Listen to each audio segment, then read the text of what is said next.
келіншектер, апалар, сіңлілер, жалпы спортты сүйгіш қауым. Біздің каналымызға қош келдіңіздер. Біз Алтынай екеуміз күнделікті үйде жасап жүрген жаттығуларымызбен сіздермен бөлісеміз деп шештік. Біздің жаттығуларымыз Табата системасымен құрылған. Өйткені Табата системасы қазіргі күнде ең актуалды спорттың түріне айналған. Өте сұранысқа ие спорттың түрі. Неліктен? Себебі азғантай уақыттың ішінде керемет нәтижелерге жетуге болады. Яғни, ол ең басты сұрақ, артық салмақтан арылу, төзімділікті арттыру, деніміздің саулығы және жалпы дене бітіміміздің сымбаттылығын ретке келтіру. Достар, біз сіздермен 3 аптаға созылған бағдарламамен спортпен шұғылданатын боламыз. Әр аптада 3 рет жолығып, бар болғаны 20-25 минуттың ішінде басынан аяғына дейін сіздермен бірге спортпен шұғылданып, терлеп, тепшіп, керемет нәтижелерге жетеміз. Бір бағдарламамыз 4 табатыдан тұрады. Бір табатыда 2 жаттығуды 4 қайталаумен істейміз, және де ортасында 2 минуттық үзіліс болады. Көп сөзді қояйық, іске кірісейік, қасыңызға суды дайындап қойыңыздар, және де әрбір спорттың түрі қыздыру жаттығулары арқылы басталады. Сондықтан да кеттік. Жалпы біз бұл бағдарламаға қалай келдік? Өздеріңіз білесіздер, бізді оқитын оқырмандар Инстаграм желісінде біздер жаңағы сториске өзіміздің жаттығуларымызды салып бөлісіп жүретінбіз, содан көптеген сұрақтар туындап бастады. Яғни түсініспеушіліктер, қандай жаттығулар, қанша жасап, қанша демалу керек, қандай уақыт аралығында жасау керек деген сияқты деректер көптеген хаттар түсіп жатты. Сондықтан да біз осындай керемет шешімге келдік. Тек қана сізбен бөліспей, сізбен бірге онлайн режимде осындай шешімге келдік. Және де, достар, міндетті түрде дұрыс демалуымыз керек. Қазір жаттығудың барысында. Кеттік, аяққа көштік. Аяқтың бұлшықеттерін жақсылап қыздырып алайық. Өйткені біздің жаттығуларда жұмыс жасамайтын бұлшықет жоқ. Біздің жаттығуларда барлық дененің бұлшықеттері жұмыс жасайды. Дегенмен де бізге ешқандай да спорт құралдары қажет емес. Сіздерге тек қана қажеті бұл азғантай ғана үйіңіздегі орын, ғаламтор және де сіздің үлкен қалауыңыз. Күнара 20-25 минут уақытыңызды бөлсеңіздер болғаны. Басын. Бізде 20 секунд уақыт қалып жатыр. Сондықтан да келесі жаттығуға, яғни ең бірінші жаттығуға мән беріп қарайық. Ал кеттік, ал дайынбыз ба? Бірінші жаттығу.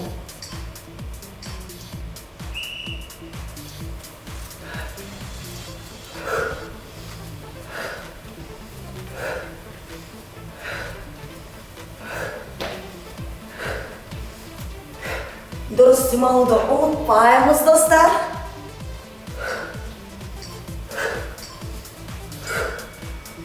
Қай жерде тоқтадыңыздар, сол жерде тоқтай беріңіздер. 5 секунд үзіліс, және де жалғастырамыз.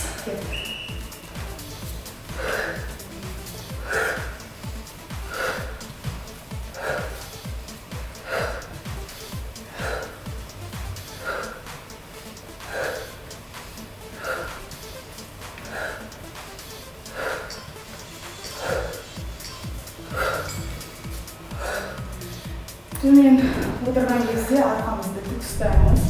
Міндетті түрде. Бастысы бұл дұрыс техника. Егер де бізбен үлгере алмай қалып жатсаңыздар, өзіңіздің баяу қалпыңызда жасай берсеңіздер болады.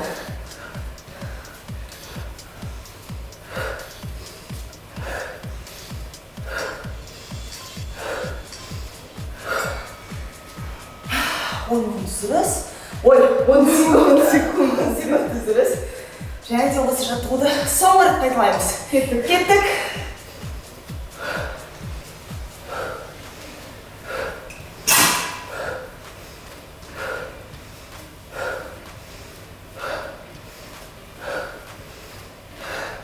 аяқтың бұлшықтері қызып жатыр, иә?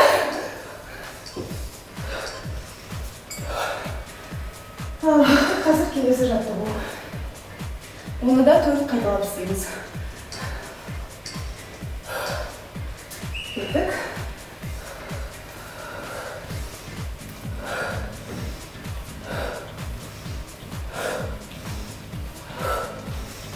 Бәрі түсінікті, бәрі дұрыс көрініп тұр деген ойдамыз.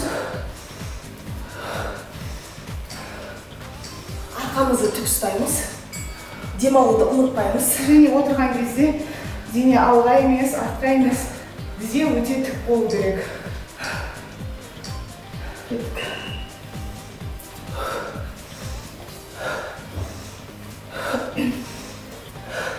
Тізе ішке бұрылмайды. Я, бұлай болмайды, бұлай отырмаймыз. Керісінше сыртқа. Шаршамаймыз, достар, бұл бірінші ғана бағдарлама, және де бірінші раунд. Енді 2 рет қайталау, содан кейін 2 минут үзіліспен демаламыз. Және де пайдалы әңгімемізді жалғастырамыз. Алтынай қазір пайдалы әңгімеге жібереді алда.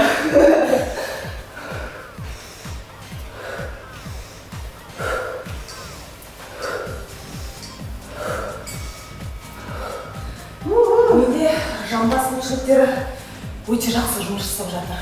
Аяқ, жамбас. Ал, соңғы рет кеттік.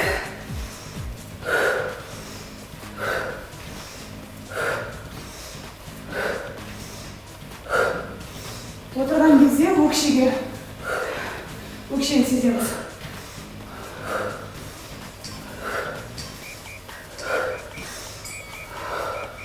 Бірінші табат аяқталды, 2 минуттық үзіліс. Орнымызда тұрып алмаймыз, жатып алмаймыз, отырып алмаймыз. Жібереміз, су ішеміз.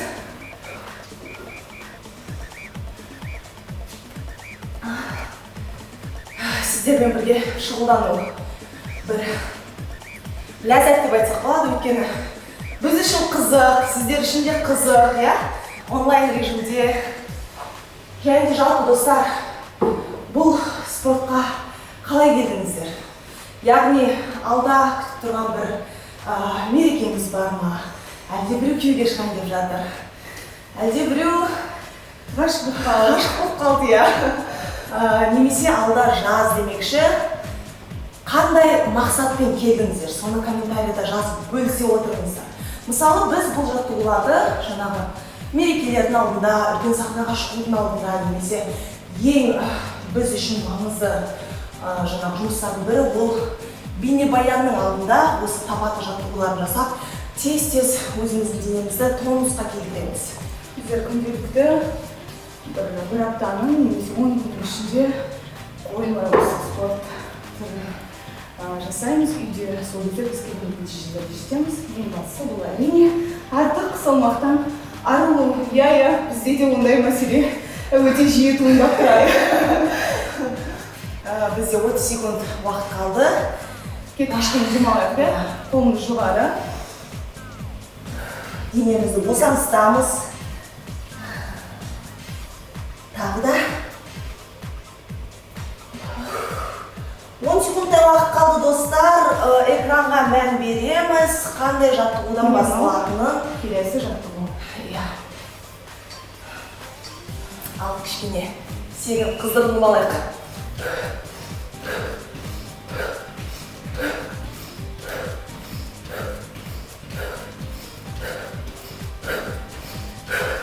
Бұл жаттығуда сөйлеу мүмкін емес сияқты. Сөйлеп көр.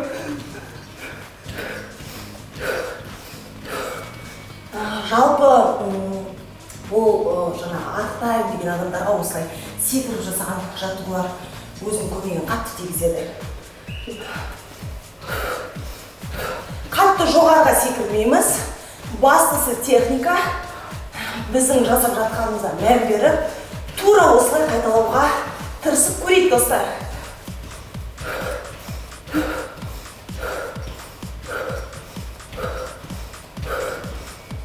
Тағы да 10 секундтық үзіліс. үзіліс азғандай да бірақ бар. Енді екі қайталаймыз. Бұл жаттығуда байқағаным, аяқтың на носочки деп айтамыз ғой, аяқтың ұшына түсетін болсақ, балтыр бұлшықеттерін өте жақсы сезінуге болады. Менде мысалы бұл бұлшықеттер қазір қызып жатыр. Менде де. Және сонғайды. Керемет. Осы жаттығуда. Достар, тұрып қалған жоқпыз ғой, жатып алған жоқпыз. Қиналмаймыз. Бар болғаны 20 минут. Және күн ара.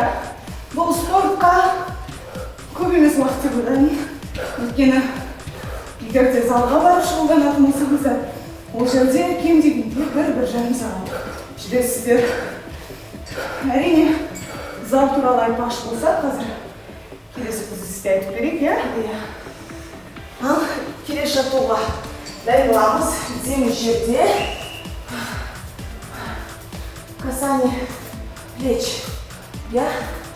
Біз сіздерге қиынын қойып жатырған жоқпыз, өйткені бұл бірінші бағдарлама. Ең бастысы кейін тура осы жаттығулардың кішкене күрделі түрлерін кездестіретін боласыздар. 10 секунд демалыс. Денімізді келтіріп алайық. Жалпы бұл демалыс жаттығу сияқты, иә өзі? Иә, кішкене жаңағы тез-тез секіріп жасаған жаттығуларда жүрек қағысын, пульсті жоғарылататын болсақ, бұл жаттығуларда әлсін дұрыс бағытпен төмен түсіреміз. Жалпы бұл жаттығуда маған ұнайтыны қолдың бұлшықеттері өте жақсы жұмыс жасайды, арқа бұлшықеттері өте жақсы жұмыс жасайды, және де жамбасымызды шошайтпай, тіке ұстап, іш бұлшықеттерді тартатын болсақ, демек пресс бұлшықеттері де іске қосылады. Иә.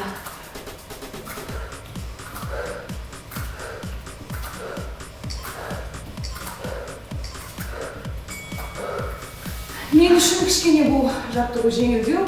Достар, сіздер үшін қалай болып жатыр? Міндетті түрде өз пікірлеріңізді осы видеоның астында қалдырыңыздар. Қайсысы жаттығулар сізге қиынға соқты? Қайсысы тым жеңіл болды? Қайсысы көбірек ұнады, иә? Және де қандай денеңіздегі қай аймақтар, қай зона сізді ең қатты қынжылтады, қалыпқа келтіргіңіз келеді, жөндегіңіз келеді, сол жөнінде жазсаңыздар. Бізге ол өте қызық болады. Ал екінші үзіліс келді. Жатпаймыз, тұрмаймыз. Жоқ, тұрмаймыз емес. Жатып, отырып демалып алмаймыз, міндетті түрде жүреміз. Су ішеміз.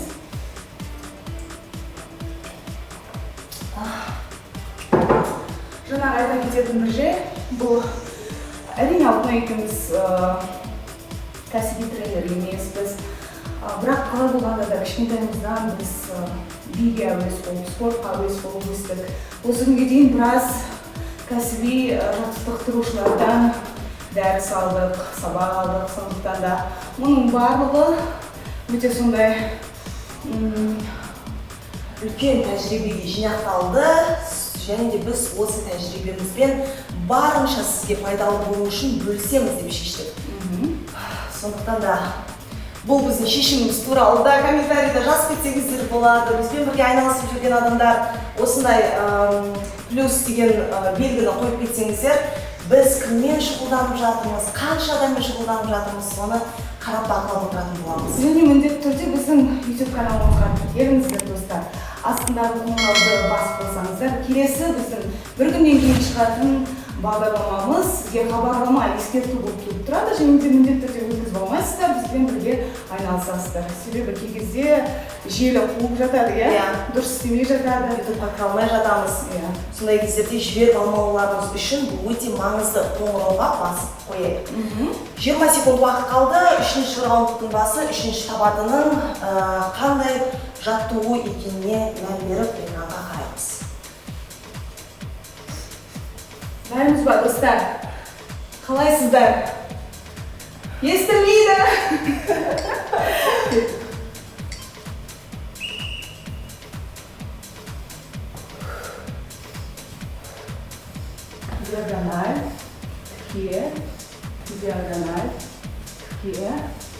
Диагональ.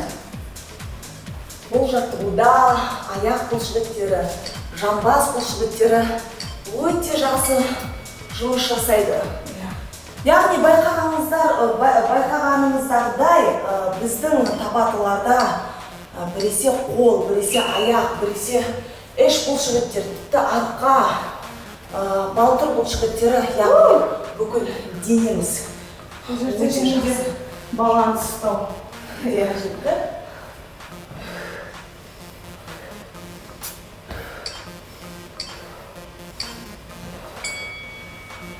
Керемет.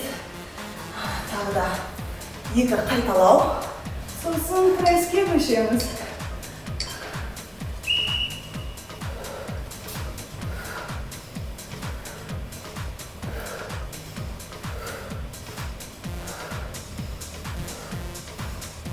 Аяқтарым, жамбас бұлшықеттер қызып жатыр екен.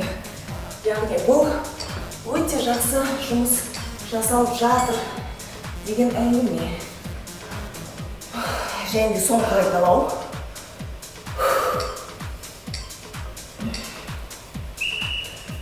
Тіке, Диагональ. тіке, диагональ.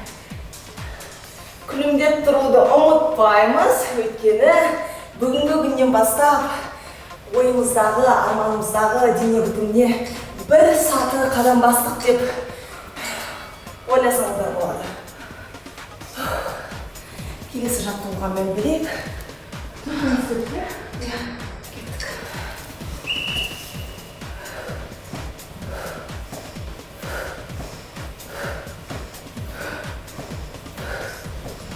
Сөйлесейінші. Пресс бұлшықеттер жұмысынан бізді сөйлеу өте қиын. Өйткені бұлшықеттер жұмысын жақсы атқарған кезде жир болып қалады. Керемет. Білмеймін сіздер қалай, мен әйтеуір күш қуатым өсіп жатқанын, көңіл күйімнің көтеріліп жатқанын сезініп жатырмын. Өйткені спорттың кезінде белгілі бір жақсы көңіл күйдің гормондары бөлінеді, оны өздеріңіз білетін шығарсыздар.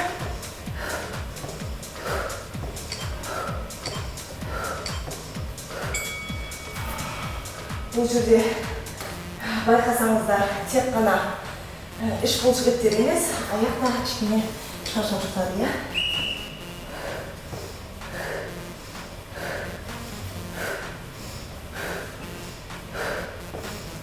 Күлімдеп жасауды ұмытпайық достар. Қаншалықты қиын болса да.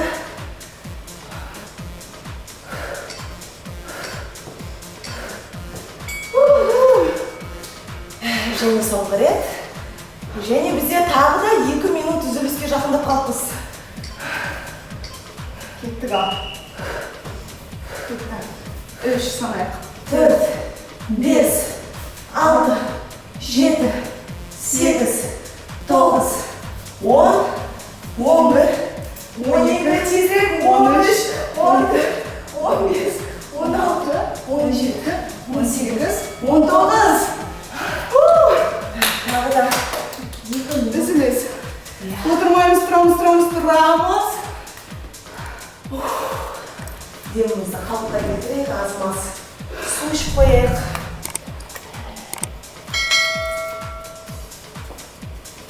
Жалпы достар, егер де тезірек жаңағы нәтижеге жетеміз деп жатсаңыздар, дұрыс тамақтанған жөн. Дұрыс тамақтану тек қана артық салмақтан арылам деген адамдар үшін емес, жалпы денім сау болсын деген адамдар үшін. Өзімді жақсы сезінемін дейтін адамдар үшін. Сондықтан да осы бүгінгі бағдарламадан бастап, оған дейін рационыңызда болмаса, дәрумендерді қосыңыздар, шөп шаламдарды қосыңыздар. Жемшеліктер, көкөністер, міндетті түрде. Яғни бастапқыда зиянды нәрседен арылмасаңыз да пайдалы нәрселерді қосудан бастаңыздар. Біздің ең басты кеңесіміз сол. Содан кейін әлсін-әлсіне майлы тамақтар. Әлсін-әлсіне, яғни біздің ағзамыз витаминдерге, минералдарға толған кезде өзі де артық зиянды нәрселерден арылуға дайын болып тұрады, қатты стресске түспейді организм. Ал біз бүгінгі таңдағы көптеген диеталар бұл организмді стресске түсіреді де, кейін сол диетадан шыққаннан кейін дәл сол салмағыңды қайтадан өзің жинап аласың. Және де міндетті түрде спорт. Онсыз ештеңе де келмейді. Ол ең басты, ең алтын ереже. Яғни адам қашанда қозғалыс үстінде болу керек. Денімізді қалыпқа келтіріп алайық. Бізде соңғы раунд. Ал кеттік. Бірінші табатын еске түсіреміз. Соны қайталаймыз. Кеттік.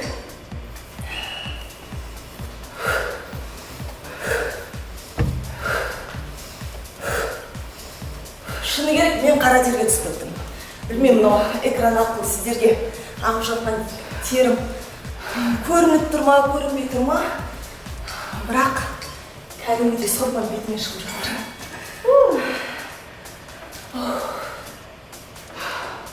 Керемет. Бұл жаттығулар жасаған кезде бет әрілеудің қажеті жоқ, қыздар. Косметикадан бас тарта тұру керек. Ең дегенде жаңағы косметикасы жүре алмайтын қыздар болады, мысалы, ол әр адамның өзінің қалауы. Бірақ дегенмен де тым болмаса осы кезде бет демалу керек. Өйткені спортпен шұғылданған кезде біздің денеміздегі әр клетка демалады. Кислород қажет етеді. Сондықтан да ол тесіктерді бітемейміз.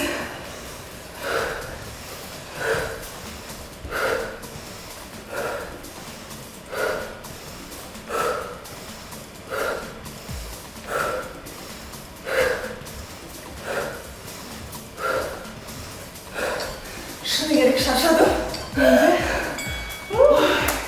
Және төртінші, және төртінші рет. Бар қалған күшімізді қосамыз, достар. Жатып алмаймыз, шаршадым деп отырып алмаймыз. Өйткені әдемі дене бітімі ол еңбекті қажет етеді.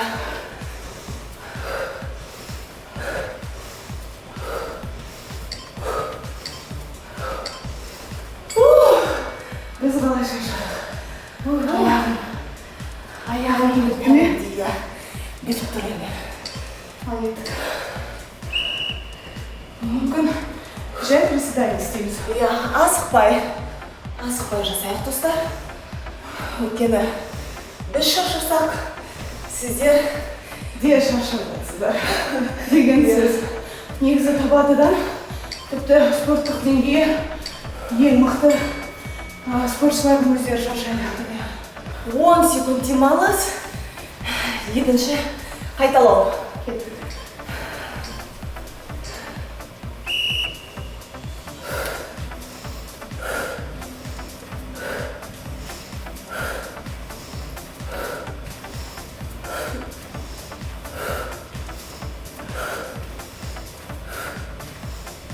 Шаршадық-ау дейді, үнсіздікте.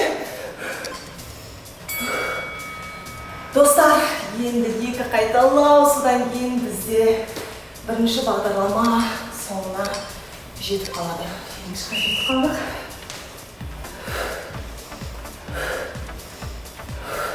Білесіздер ме? Мен сендерге қызық жай айтып кетемін. Мынау 2 минут Кәдімгі күш қуады. бұл жаттығулардың арасындағы 2 минут үзілістерді алып тастайтын болсақ, басындағы разминкаға кеткен 2 минут алып тастайтын болсақ, және де соңғы 2 минут алып тастайтын болсақ, бізге жаттығуға 12 минут кетеді, достар. Бұл деген керемет қой, 12 минут күнара терлеп жұмыс жасау үшін. Бұл негізі өте жақсы система. Бізбен бірге бастаған адамдарға респект! Құттықтаймыз, достар! Біз жасадық. Кеттік, су ішеміз. Сәл.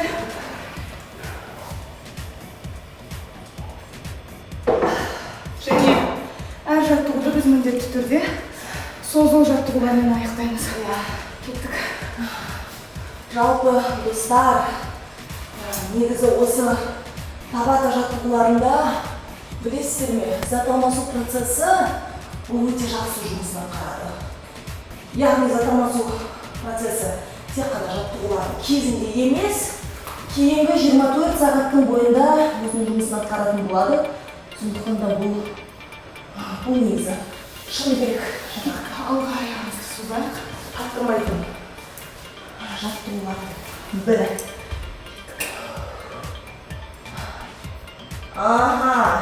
Майларымыз жиырылып жатырған шығар, иә, біз сияқты. Май жиырылған сайын сіздер үшін бұл үлкен мотивация болу керек. Оны жою үшін. Біздің растяжкамыз керемет деп айта алмаймыз, бірақ біздің де растяжкасы жақсы адамдар бар шығар, иә? Қолымыздың бұлшықеттерін кішкене созып алайық. Ой, қандай керемет. Өздеріңіздің міндетті түрде әсерлеріңізбен алған бөлісіңіздер, достар. Біз үшін ол өте қызықты болады. Және екі жағдайы, екі аяқ. Екі созылғанымыз.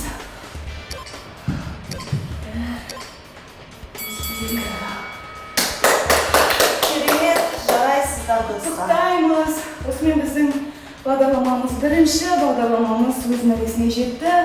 Біздермен бірге экран алдында спортпен шұғылданған әрбір жанға респект. Ары қарай да жалғастырыңыздар. Міндетті түрде біздің каналға тіркеліңіздер, қоңырауға басып қойыңыздар. Келесі бағдарлама боларда сізге хабарлама ескерту келеді. Және де бізді көріп отырған әрбір көрерменге тілеріміз сау бол.